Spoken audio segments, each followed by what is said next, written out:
I grew up on the west side of Buffalo. I've been here for 34 years. For 26 years, I've lived right here on the west side. And this neighborhood back then looked like a third world bomb-out shelter. It was otherwise written off. It was an abandoned territory, quite frankly. So we were up at about 20-25% vacant housing. But once you hit 30-35%, neighborhoods become very vacant very quickly. Great vacancies through blocks after blocks after blocks, and people who didn't have jobs or had jobs that would not support their families.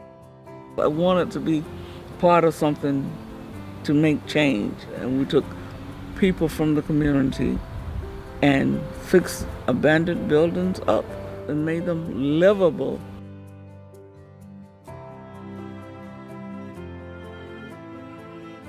It's gratifying to know that folks from the community are in those spaces. They live in those buildings now.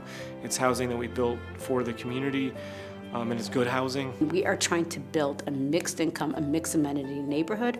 Those are the cities of the future. If we can work with each other across sectors, then we can basically build a more progressive, more equitable, and open Buffalo. It takes more than a good idea to change government policy, and so we have experience in doing policy advocacy, in working with elected officials, and putting together campaigns. For the example of Push Buffalo, as they were trying to figure out how do you do sustainable, affordable housing in a city with Buffalo's challenges, we were able to do research on best practices from around the country. And then when something works, we try and tell the world about it. So we've done reports for Push Buffalo, for example, that explain things that they're doing that are working really well, and that other groups, not just in Buffalo, but really around the country or even around the world, can gain from. Cornell has been a great asset for Buffalo over the decades, and here at PPG, we've really been able to draw on that legacy.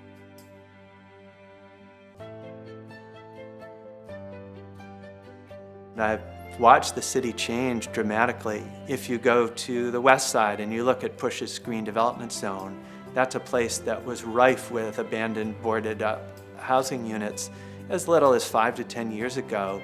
And now it's a thriving mixed income neighborhood with a very solid block of affordable housing that will stay permanently affordable. Everyone wants to see a neighborhood transformed. Everyone wants to see local residents get a chance to work on the projects that are making their community better. We have to make sure that that reaches everyone. That can't just be a 25-block area. That's what we want for a whole city.